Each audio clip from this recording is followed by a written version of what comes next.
রাম মন্দির উদ্বোধন হয়েছে চলতি বছরের 22শে জানুয়ারি। এরপর কেটে গিয়েছে দুদিন। রাম মন্দির উদ্বোধনের তৃতীয় দিনে অর্থাৎ বৃহস্পতিবারও দর্শনার্থীদের লম্বা লাইন রাম মন্দিরের বাইরে। সোমবার রাম মন্দিরের উদ্বোধন করেছেন প্রধানমন্ত্রী নরেন্দ্র মোদী। প্রাণ প্রতিষ্ঠা হয়েছে রামলালার। ঐতিহাসিক মুহূর্তের সাক্ষী থেকেছে গোটা দেশ, আর এরপর থেকেই আবেগে ভাসছে গোটা দেশ।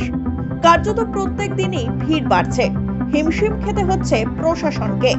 এই অবস্থায় রামলালা দর্শনের সময় বাড়ানো হয়েছে বলে জানা গিয়েছে। এছাড়াও একগুচ্ছ সিদ্ধান্ত নেওয়া হয়েছে বলে জানান অযোধ্যা रेंजर आईजी प्रवीण कुमार। पौष पूर्णिमा का पर्व है जिसमें लोग स्नान करते हैं। आसपास के लोग भारी संख्या में पैदल चल करके आ रहे हैं। अभी तक 1 किलोमीटर की 2 लाइनें हमारी लग चुकी हैं और सभी लोग सुव्यवस्थित हैं। सभी के दर्शन प्रारंभ हुए हैं और हम लोग लगातार इसको भ्रमण रह करके लोगों को सुनिश्चित करा रहे हैं।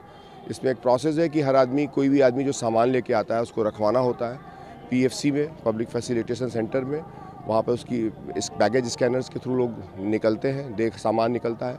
उसकी हमारी एक अलग से फिजिकल फ्रिस्किंग के लिए भी एक अलग काउंटर है। वहाँ से होते हुए एक सर्कुलेशन में लोग जाते हैं, दर्शन करते हैं, लौट करके अपना सामान उसी क्लॉक रूम से लेते हैं और वापस के मार्ग पर आते हैं। इस पूरे प्रोसेस में एक सर्किल का निर्माण पहले से जो किया गया था उसे व्यवस्थित किया गया है। लोगों से अपील की गई है कि सामान कम से कम संख्या में अपना लेके आए ताकि उनको यहाँ पर पीएफसी में कम से कम समय लगे। आसपास जो आज जूते चप्पल के लिए भी पृथक से अलग व्यवस्थाएं और की गई हैं ताकि लोगों को उसमें भी सुचारू रूप से चीज़ें हो सकें।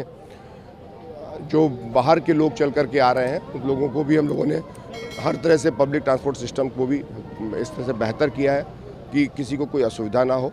हमको यहाँ पर सुरक्षा भी लगातार सुनिश्चित करनी होती है और वहाँ स्थानीय जो लोग उत्साह के साथ आ रहे हैं उनकी सुविधाएं भी देखनी होती हैं और दोनों के बीच में हम लोग संतुलन बनाते हुए एक बेहतर व्यवस्था देने का प्रयास कर रहे हैं।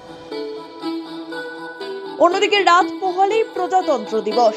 এই অবস্থায় রাম মন্দিরের নিরাপত্তা আরো জোরদার করা হয়েছে। আরপিএফ সহ একাধিক নিরাপত্তা এজেন্সিকে অযোধ্যায় হাই অ্যালার্টে রাখা হয়েছে বলে জানা যাচ্ছে। পাশাপাশি রাম মন্দির খুলে রাখার সময়সীমাও রদবদল করা হয়েছে। ব্যাপক ভিড় সামাল দিতেই বড় পদক্ষেপ নেওয়া হয়েছে। ইতিমধ্যে ভক্তদের এই বিষয় অবহিত করে জানানো হয়েছে, আর সেই মতো সকাল 6টায় খুলে দেওয়া হবে মন্দিরের গেট, আর তা খোলা থাকবে 11টা পর্যন্ত। অন্যদিকে রাত 10টা পর্যন্ত রামলালা ভক্তদের দর্শন দেবেন বলে জানা গিয়েছে। लोगों के मंदिर तक पहुंचने के लिए मार्ग निर्धारित किया गया।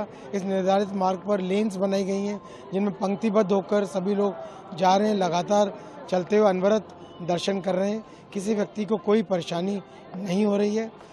आपके माध्यम से सभी लोगों से ये कहना चाहता हूँ कि अपना सामान, पोटली, सूटकेसेस, बैग्स आदि जहाँ ठहरे हैं वहीं पर छोड़ कर आएँ। यदि रेलवे स्टेशन से आ रहे हैं तो वहाँ पे क्लॉक रूम में रख कर आएँ। बस स्टैंड पर भी क्लॉक रूम बनाए गए, सुविधा केंद्र बनाए गए हैं। फिर भी यदि कुछ लोगों का सामान उनके पास रह जाता है तो उचित होगा, और यही निर्देश यहाँ दिया भी गया है कि परिसर में जो पब्लिक फैसिलिटेशन सेंटर, नागरिक सुरक्षा सुविधा केंद्र बनाया गया है, उसमें लॉकर्स हैं। वहाँ पर सामान आप रख सकते हैं, लॉकर रखकर अपना टोकन लेकर तत्पश्चात लौटते समय, दर्शन करके लौटते समय वहाँ से अपना सामान पुनः प्राप्त कर सकते हैं। ऐसा करने से आपको कोई परेशानी नहीं होगी। দীর্ঘ এই সময় ধরেই ভক্তরা পুজো দিতে পারবেন বলেও ট্রাস্টের তরফে জানানো হয়েছে। অন্যদিকে মন্দিরে ঢোকা বেরোনোর ক্ষেত্রে লাইন কড়াভাবে মানা হচ্ছে। জনসাধারণের জন্য মন্দিরের গেট খোলার পর মঙ্গলবারই প্রায় 5 লক্ষ মানুষ দর্শন করেন রামলালার, যা কার্যত বিশ্ব রেকর্ড। তবে প্রবল এই ভিড় সামাল দিতে হিমশিম খায় পুলিশ প্রশাসন। ভিড়ের চাপে কার্যত পদপিষ্ট হয়ে যাওয়ার মতো অবস্থা তৈরি হয়। বহু মানুষ অসুস্থ হয়ে পড়েন। এরপরেই গোটা ঘটনা নিয়ে দীর্ঘ বৈঠক করেন মুখ্যমন্ত্রী যোগী আদিত্যনাথ। অন্যদিকে রাম মন্দির ঘিরে